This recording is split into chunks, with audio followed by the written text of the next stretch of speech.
কিছু বলার জন্য অনুরোধ করব আরটিআই এইমস দিল্লির ex joint secretary junior resident doctor বিষ্ণুকে। আজকে ঠিক 365 দিন পর আমরা যেখানে মিলিত হয়েছি, ঘটনাটা সবাই জানেন। এখান থেকে যখন আমরা খবর পাই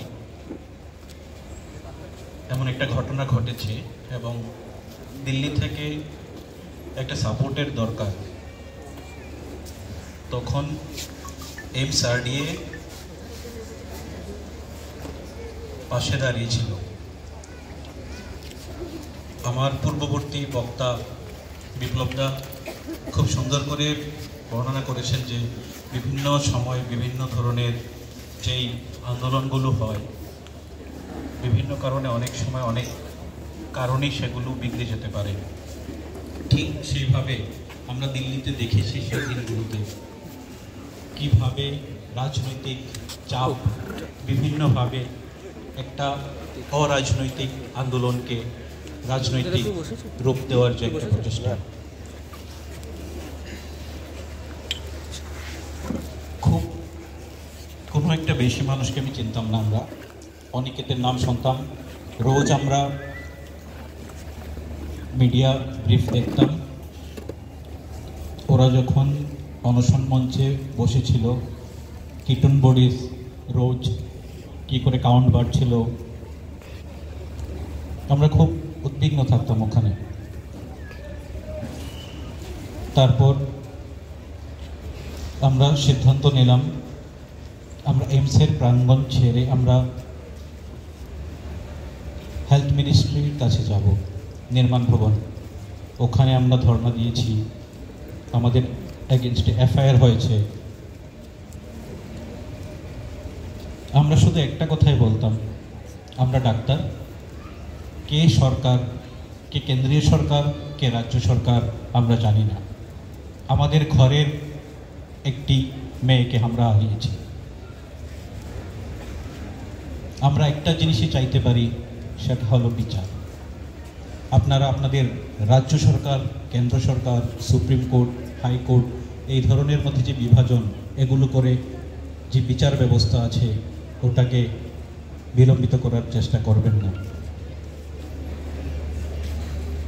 তারপর আমাদের ডিমান্ড ছিল সেন্ট্রাল প্রোটেকশন অ্যাক্ট, যেখানে বিভিন্ন জায়গায়, অনেক জায়গায় আমরা দেখতে পাই সারা ভারত জুড়ে যারা ডাক্তার আছে ওদের উপর আক্রমণ হচ্ছে, কারণ they are very soft target, commonly available round the clock. Fault সিস্টেমের হোক কিংবা সিনিয়রদের মন্দিরের ঘণ্টা কি ডাক্তাররা। এই আন্দোলনের মধ্যে থেকে আমরা অনেক কিছু শিখেছি। আমি এটা গর্বের সঙ্গে বলছি একজন বাঙালি হিসাবে, এই ঘটনাটা যদি অন্য কোনো রাজ্যে হতো, এখানে যেই তীব্রতর থেকে তীব্রতর আন্দোলন হয়েছে, কোনো রাজ্যে এটা হতে পারত না। আমি দেখেছি শাসকের চোখে চোখ রেখে ওয়েস্ট বেঙ্গল জেডিএফের যে নেতৃত্বরা যেভাবে লড়ে গেছে। একটা সময় এসেছিল যখন চিফ জাস্টিস অফ ইন্ডিয়া আমাদেরকে ইনস্ট্রাক্ট করেছিলেন কি তোমরা তোমাদের স্ট্রাইক উইথড্র করে নাও। বিইং এ প্রিমিয়ার ইনস্টিটিউট আমাদেরকে সেই স্ট্রাইক উইথড্র করতে হয়েছিল, কিন্তু এর পরেও ডব্লিউবি জেডিএফের ছেলেরা যেভাবে আন্দোলনটাকে আগে নিয়ে গেছে, তার জন্য আমরা ওদেরকে কুর্নিশ জানাই। আজ আমি এখানে এসেছি, আমাদের একটা অ্যাসোসিয়েশন আছে, national federation of resident doctor of all AIIMS and institute of national importance. সেই অ্যাসোসিয়েশনের পক্ষ থেকে আমাদের সলিডারিটি জানাতে ডব্লিউবি জেডিএফকে, এবং আগামী দিনে যে কোনো ধরনের যদি কোনো আন্দোলনে ডব্লিউবি জেডিএফের যখনই আমাদেরকে ওরা বলবে, আমরা ওদের সাথে সবসময় শক্তভাবে দাঁড়াবো। আমি আরেকটা কথা বলতে চাইবো, এখানে ডাক্তার বা হেলথ ওয়ার্কার ছাড়াও যারা অন্য কমিউনিটির অনেক লোক আছেন, আমরা অনেক ফেস করেছি ওখানে, পলিটিশিয়ান, মিডিয়া।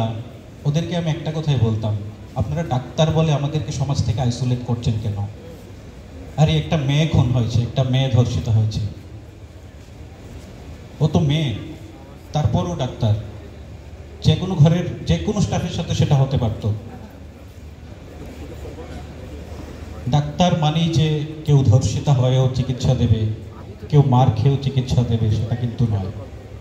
দেয়ালে যদি পিঠ থেকে যায় তাহলে কিন্তু একটা ছোট পাখিও যদি হয় সে কিন্তু চোখের উপর আঘাত করবে। আমি শেষ করব, আমি দীর্ঘায়িত করতে চাই না। নীরেন্দ্রনাথ চক্রবর্তীর একটি ছোট্ট একটা লাইন আমার মনে পড়ছে।